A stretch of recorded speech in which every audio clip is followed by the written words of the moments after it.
quick note before the script. I checked the reference footage against the historical record, and a few details in it don't hold up. There's no Berman character or actor in Mr. Dingle, the Strong. That entry is describing J. Pat O'Malley, a real actor who did appear in that episode and several others. John Anderson played the angel Gabriel in a passage for trumpet, not in one for the Angels. That episode starred Edwin and Murray Hamilton, and Cyril Delavanty died at 86, not 88. I've rebuilt the script from verified biographical sources rather than paraphrasing the flawed reference. Here it is at roughly 3,000 words. Somewhere between a doorway that shouldn't exist and a stranger who knows your name, Rod Serling built a television show that never really let its audience go. For 5 seasons, the Twilight Zone turned ordinary faces into vessels for dread, wonder, and quiet heartbreak, and the actors who stepped into that anthology carried its strange gravity with them long after the cameras stopped rolling. Some went on to become icons of American entertainment. Others faded from view almost immediately. And many in one way or another paid a steep personal price for the fame or obscurity that followed. This is the story of what happened to the men and women who once walked into the Twilight Zone and never entirely walked back out. Rod Serling was only 34 years old when the show premiered in October 1959, but he was already carrying the weight of a man twice his age. CBS wanted a host, not a philosopher, yet Serling refused to be reduced to a friendly face reciting cue cards. He wrote more than 90 of the show's scripts himself, often finishing them in a single overnight sitting fueled by black coffee and an almost pathological chain-smoking habit that could run to 3 or 4 packs a day. He fought network censors over nearly every episode that touched on race, war, or nuclear anxiety, disguising his social commentary in alien costumes and time loop premises because that was the only way anything honest could get past standards and practices in 1960. The show made him famous, turned his clipped, formal narration into a piece of American pop culture, and slowly wrecked his health in the process.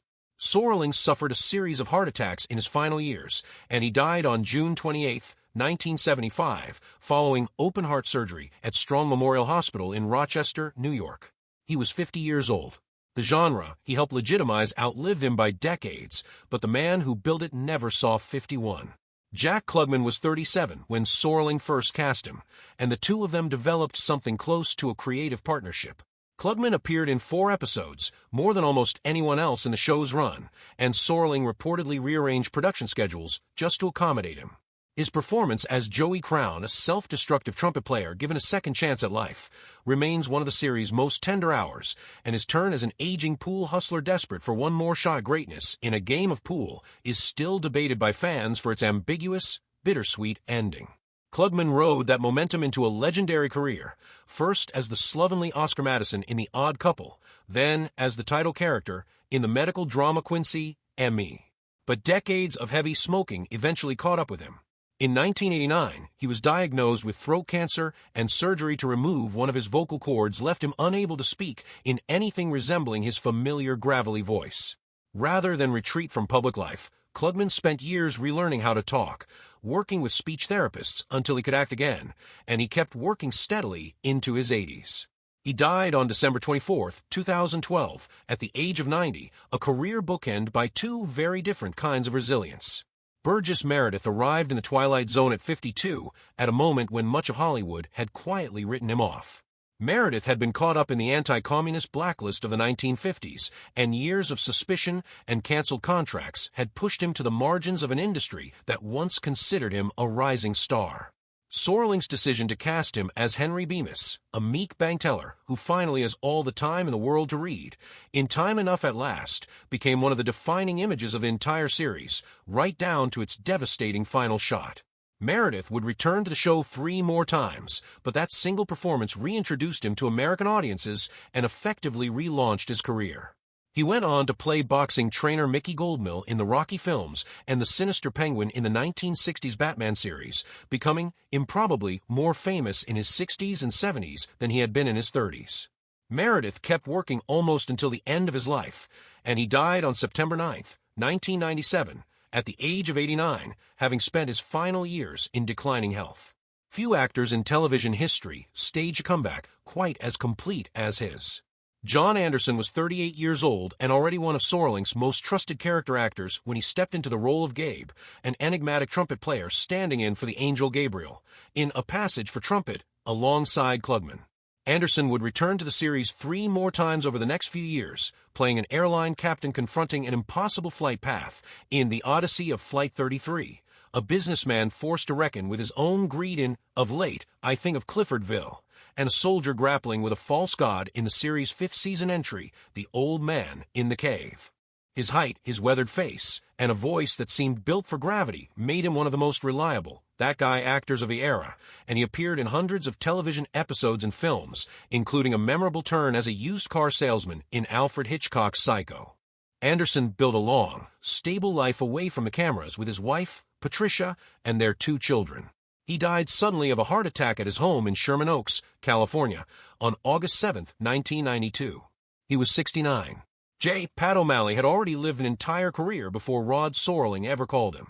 Born in Burnley, England, in 1904, O'Malley started out as a singer in British music halls, touring with orchestras and cutting hundreds of recordings before the entertainment world shifted underneath him, and he made his way to the United States. By the time he appeared in The Twilight Zone, including a role in the barroom comedy, Mr. Dingle, the Strong, he was in his late 50s, a working character actor who had learned to survive by saying yes to almost everything. He never became a household name, but his voice did, largely through his work for Disney, where he provided vocal characterizations for Alice in Wonderland, voiced Colonel Hathey and the Vulture Buzzy in The Jungle Book, and reportedly coached Dick Van Dyke on the Cockney accent for Mary Poppins. O'Malley married his wife, Faye, in 1936, and the two remained together until his death from cardiovascular disease at his home in San Juan Capistrano, California, on February 27, 1985. He was 80 years old, a quiet testament to the idea that a long, steady career can be its own kind of stardom.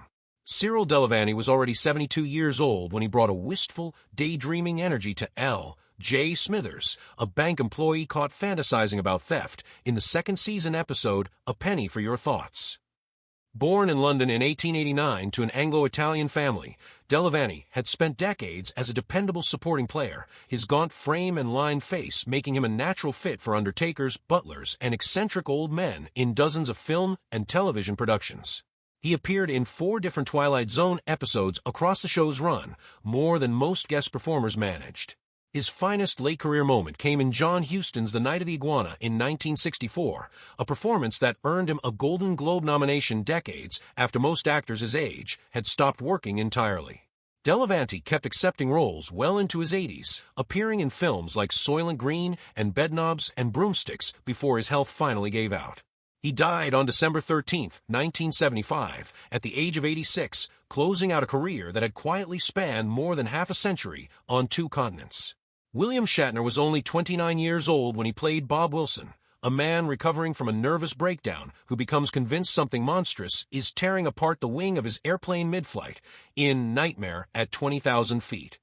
The episode remains one of the series' most purely suspenseful hours, largely because of how completely Shatner sold Wilson's unraveling panic, while everyone around him insisted he was simply relapsing.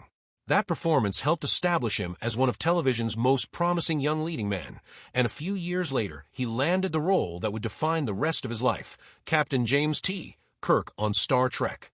But stardom did not translate into stability. When the original series was canceled in 1969, work dried up almost overnight, and Shatner has spoken openly about a period when he lived out of a camper truck while scraping together whatever acting jobs he could find to support his family. He would go on to marry 4 times. His 3rd wife, Nareen Kidd Shatner, struggled with alcoholism and drowned in the family swimming pool in 1999, a loss that shadowed him for years afterward. Despite the setbacks, Shatner rebuilt his career again and again, through Star Trek's film franchise, through Boston Legal, through a genuinely unusual second act as a pop culture elder statesman. As of 2026, he remains alive at 95 years old, one of the last major stars of the golden age of American television, still active in public life. Lee Marvin was 37 when he played Steel Kelly, a washed-up former boxer reduced to managing a robotic prizefighter in the 2nd season episode Steel.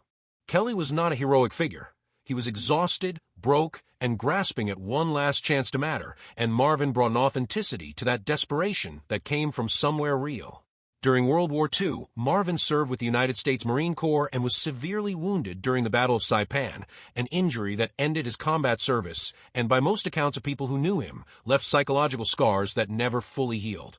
That hard-earned intensity became his trademark on screen, eventually earning him an Academy Award for Cat Ballou and lasting fame through films like The Dirty Dozen.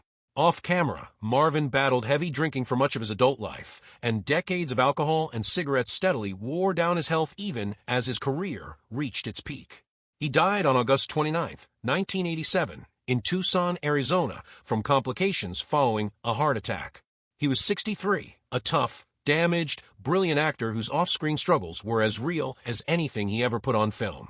James Best was 33 when he played a doomed gunfighter forced to confront his own cowardice in the first season episode The Grave, one of 3 Twilight Zone appearances that showcased a range most audiences wouldn't fully appreciate until decades later. Best had grown up an orphan, raised by relatives after his mother's death, and he worked his way into acting through sheer persistence rather than connections. He spent years as a reliable supporting player before landing the role that would make him a household name. The bumbling, cackling Sheriff Roscoe P. Coltrane on The Dukes of Hazzard, which ran from 1979 to 1985. Fame did not soften his willingness to speak up for other actors. Best was vocal in later years about how little the Dukes of Hazzard cast saw from the show's enormous merchandising success, arguing that performers deserve a real stake in the characters they helped create. He married his wife, Dorothy, in 1986, and the two remained together for the rest of his life. Best died on April 6, 2015, in Hickory, North Carolina, from complications of pneumonia. He was 88, and